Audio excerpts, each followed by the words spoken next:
Vous devez regarder ceci si vous avez du mal à écrire.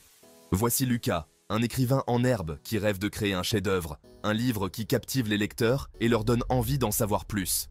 Comme beaucoup d'entre nous, Lucas a des histoires à raconter.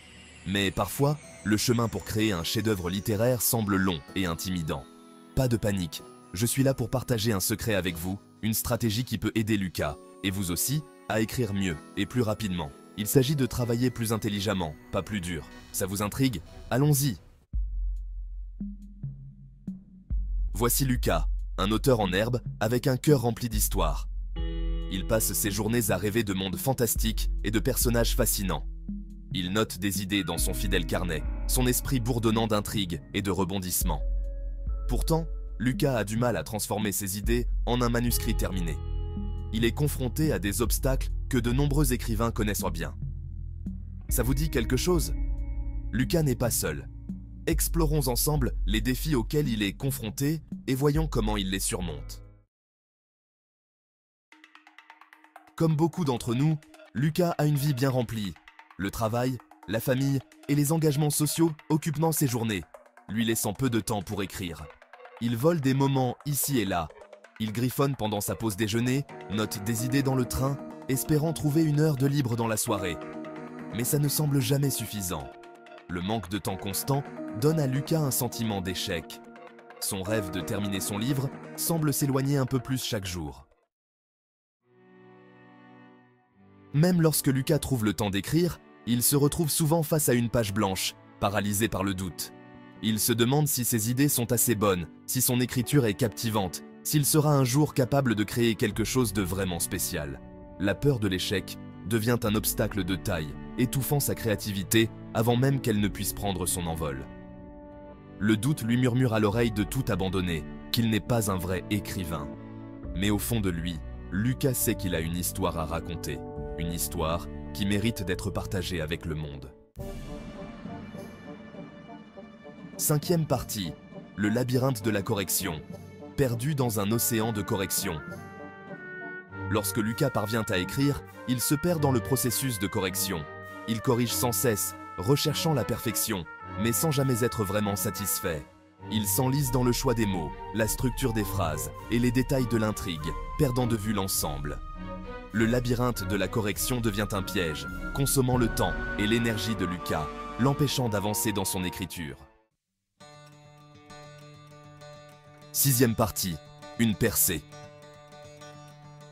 Lucas découvre une nouvelle approche. Un jour, Lucas tombe sur un podcast sur les stratégies d'écriture. Il écoute attentivement, son esprit s'emballe lorsque l'animateur partage des conseils et des techniques pour surmonter les obstacles courants de l'écriture. Une lueur d'espoir s'allume en lui. Lucas réalise qu'il a besoin d'une nouvelle approche, d'un système structuré pour l'aider à écrire plus efficacement. Il décide de mettre en œuvre les stratégies qu'il a apprises, impatient de voir si elles peuvent l'aider à sortir de son impasse créative. 7e partie, la planification du temps à la conquête du temps. La première stratégie que Lucas met en œuvre est la planification du temps. Il analyse son emploi du temps, identifiant les moments qu'il peut consacrer à l'écriture. Même s'il ne s'agit que de 30 minutes le matin ou d'une heure après le dîner, Lucas inscrit ses créneaux dans son agenda, les traitant comme des rendez-vous importants. En planifiant du temps dédié à l'écriture, Lucas reprend le contrôle de sa journée. Il n'a plus l'impression d'insérer l'écriture dans les marges de sa vie. Elle devient une priorité. 8e partie, la frénésie de l'écriture libre, libérer sa créativité. Pour lutter contre la terrible page blanche, Lucas embrasse le pouvoir de l'écriture libre. Il règle un minuteur sur 15 minutes et écrit tout ce qui lui vient à l'esprit sans trop réfléchir ni corriger. Le but est de faire taire son critique intérieur et de laisser les mots couler librement. Cet exercice d'écriture libre aide Lucas à débloquer sa créativité et à surmonter sa peur de commencer. Cela lui permet de générer des idées et de coucher ses pensées sur le papier sans jugement ni pression. 9e partie, le pouvoir du retour d'information. Accueillir les critiques constructives. Lucas sait que le retour d'information est crucial pour progresser. Il rejoint donc un groupe d'écriture. Il partage son travail avec d'autres écrivains, recherchant leurs opinions et suggestions honnêtes. Il apprend à accepter les critiques constructives, comprenant que ce n'est pas une attaque personnelle, mais une opportunité de s'améliorer. Grâce au soutien de son groupe d'écriture, Lucas acquiert de précieuses informations sur ses forces et ses faiblesses. Il développe une plus grande résistance aux critiques, apprenant à se détacher de son travail et à considérer le retour d'informations comme un outil d'amélioration. 10e partie, un chef-d'œuvre dévoilé, le triomphe de Lucas. Fort d'une nouvelle confiance et d'une routine d'écriture solide, Lucas progresse dans son manuscrit. Il relève les défis, sachant que la persévérance et le dévouement sont essentiels. Il célèbre chaque étape importante, de la fin d'un chapitre aux commentaires positifs de son groupe d'écriture. Enfin, le jour arrive où Lucas tape « fin » sur son manuscrit.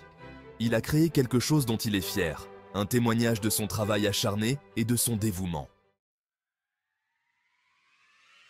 11e partie, votre aventure littéraire commence aujourd'hui. Le parcours de Lucas nous rappelle que nous avons tous le potentiel de réaliser nos rêves d'écriture.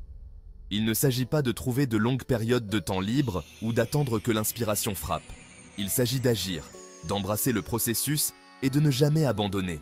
Alors, mes chers écrivains, qu'attendez-vous? Prenez vos stylos, ouvrez vos ordinateurs portables et commencez à écrire. Votre chef-d'œuvre vous attend. Pour plus de conseils d'écriture et d'inspiration, n'oubliez pas de vous abonner à la chaîne, de liker et de partager cette vidéo avec vos amis. À bientôt pour plus de contenu inspirant.